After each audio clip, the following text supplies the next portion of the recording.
মুহাম্মদের বয়স যখন মাত্র পেটের ভিতরে 3-4 মাসের, মুহাম্মদকে নিয়ে আমি কুয়ার মধ্যে পানি আনতে যাইতাম। আমি তাকায় তাকায় দেখতাম অন্যান্য মহিলারা কুয়ার সামনে গিয়া রশি টানতে টানতে হয়রান হয়ে যায়, রশি টানতে টানতে পেরেশানি হয়ে যায়, রশির মাঝে বালতি লাগায়, এই বালতি দিয়া পানি উঠানি লাগে। ও মক্কাবাসী শুনো, আমি যখন কুয়ার সামনে যাইতাম আমি দেখতাম কে যেন কুয়ার মধ্যে বালতির মধ্যে পানি ভরে আমি যাবার আগে আগে ওই বালতিটারে পানি ভরপুর করে কুয়ার মুখের মধ্যে রাইখা দিছে। শুধু তাই নাই রে, মুহাম্মদের বরকতে মুহাম্মদ যখন আমার পেটের মধ্যে আসলো, আমি যখন রাত্রের বেলায় ঘুমাইতাম আমি তাকায় তাকায় দেখতাম আকাশের চন্দ্র আকাশের সূর্য জানালা দিয়া আমার মুহাম্মদকে দেখার জন্য চুপিচাপি করে। ও মক্কাবাসী, তাই নয়, শুধু তাই নয়, শুধু তাই নয়, আমি যখন মুহাম্মদকে নিয়ে ঘুমায় যাইতাম, রাত যখন 3টা-2টা বেজে যাইত, পশু পাখিরা সব ঘুমায় যাইত, সমস্ত জঙ্গলের প্রাণীরা ঘুমায় যাইত, মানুষেরা ঘুমায় যাইত, আমি রাত্রে 2টা-2:30টার সময় যখন আমার ঘুম ভাঙতো, হঠাৎ করে দেখতাম আমার মুহাম্মদ কার সাথে যেন খেলা নেলা করে। আমি আশ্চর্য হয়ে যাইতাম, মুহাম্মদ মুস্কি মুস্কি হাসে, কে আমার মুহাম্মদের সাথে খেলাধুলা করে।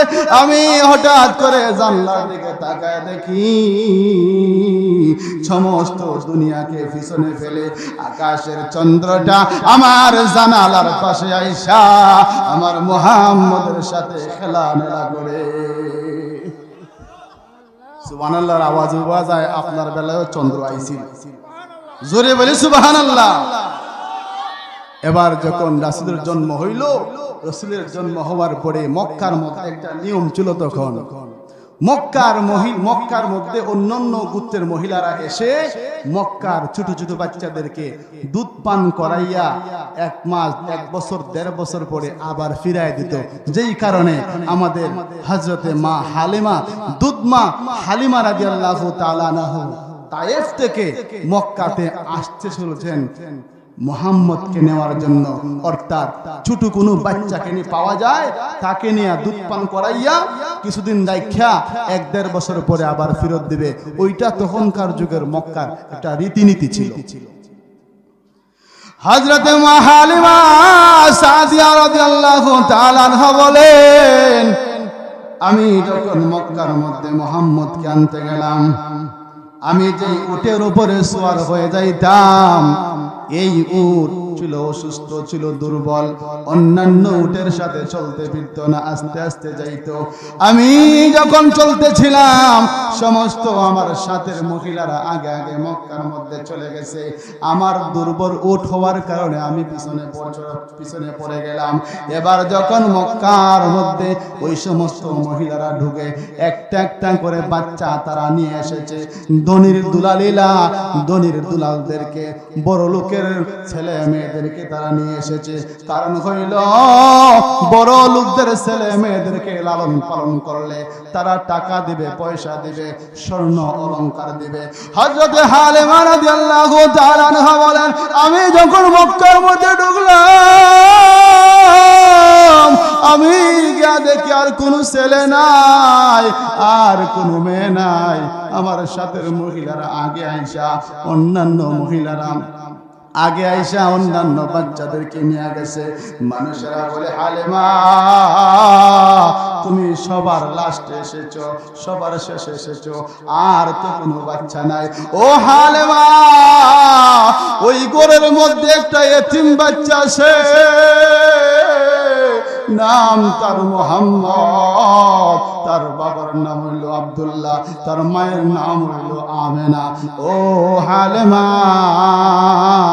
তুমি যদি কোনো বাচ্চা নিতে চাও তাহলে ওই মুহাম্মদকে নিতে পারো। মুহাম্মদের আব্বা নাই, মুহাম্মদের মারে রুজি খরাইয়া খাওয়াইবার মতো কেউ নাই। হালিমাতুস সাদিয়া বলে, এসেছি যখন খালি হাতে যাওয়ার কোনো দরকার নাই, কেউ রে না কাউকে নিয়ে যাওয়ার দরকার। হালিমাতুস সাদিয়া রাদিয়াল্লাহু তাআলা আনহা বলে, আমি যখন ঘরের মধ্যে ঢুকলাম, আমি যখন মা আমিনার ঘরের মধ্যে ঢুকলাম, আমি যখন মুহাম্মদকে আমিনার কোলের মধ্যে দেখলাম, প্রথম পলকেই আমার দেহটা শীতল হয়ে গেছে। হালিমাতুস সাদিয়া রাদিয়াল্লাহু তাআলা আনহা বলে, ও বোন আমেনা, আপনি আপনার মুহাম্মদকে আমার কাছে দিতে পারেন। আমেনা রাদিয়াল্লাহু তাআলা আনহা বলে, বোন হালিমা, আমার মুহাম্মদকে দিব, মুহাম্মদকে দেওয়ার সাথে তোমার টাকা পয়সা দিতে পারবো না, কারণ মুহাম্মদের আব্বা নাই, আমি এই কোন রকম চলাফেরা করি, আমিও একদিন আনলে আরো 3 দিন খাইতে পারি না।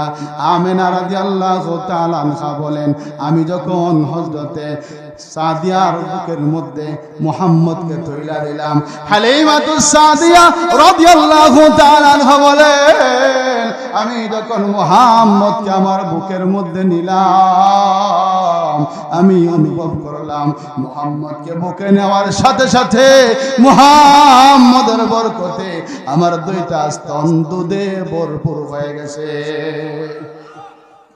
হালিমাতুস সাদিয়া বলে, ও মক্কাবাসী, শুধু তাই নয়, আমি যখন হযরতে মুহাম্মদকে, শিশু বাচ্চা মুহাম্মদকে নিয়ে যখন আমি উটের উপরে উঠলাম, আমি তাকায় তাকায় দেখলাম যে উট আসার সময় আস্তে আস্তে আসতো, যেই উট আসার সময় অসুস্থ ছিল, ওই উট সবার আগে দৌড়ে দৌড়ে আমার সাথে যারা এসেছিল, যত নারী এসেছিল, তারা 1 মাইল 2 মাইল চলে গেছে।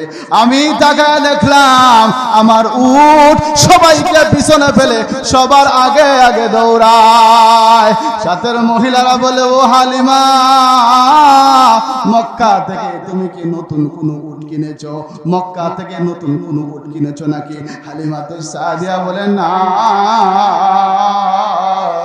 আমি যখন মুহাম্মদকে কুলের মধ্যে নিলাম, আমি যখন মুহাম্মদকে কুলের মধ্যে নিয়া উটের উপরে উঠলাম,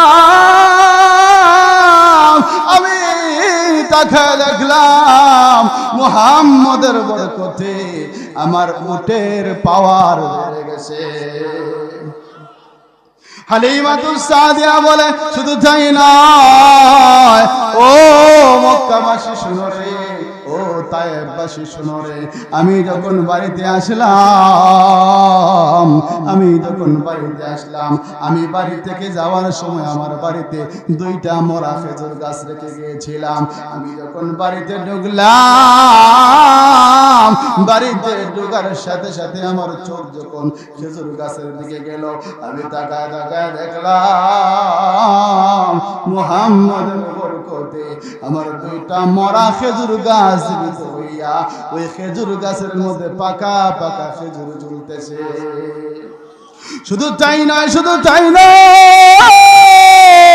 আমি যখন মুহাম্মদকে নিয়ে বাড়িতে ঢুকলাম, আমার একটা বকরি ছিল অসুস্থ, স্তনের মধ্যে কোনো দুধ ছিল না। আমি তাকায় দেখলাম আমি বাড়িতে ঢোকার সাথে সাথে আমার অসুস্থ বকরিটা ফাল দিয়া উঠে গেছে এবং মুহাম্মদের বরকতে আমার ছাগলের 2টা স্তন দুধে ভরপুর হয়ে গেছে। আর জোরে বলা যাবে না সুবহানাল্লাহ, সাউন্ড কিন্তু ঠিক হইছে না, গলা ফাড়াই আওয়াজ করতেছে। হালিমাতুস সাদিয়া রাদিয়াল্লাহু তাআলা আনহার ঘর বিশ্বনবী রাহমাতুল লিল আলামিনের বরকতে ভরপুর হয়ে গেছে। শুধু তাই নয়, মুহাম্মদ রাসূলুল্লাহ সাল্লাল্লাহু আলাইহি ওয়াসাল্লামের কারণে হালিমাতুস সাদিয়া অল্প কিছুদিনের ভিতরে কোটিপতি হয়ে গেছে। সুবহানাল্লাহ, আরো জোরে বলে সুবহানাল্লাহ।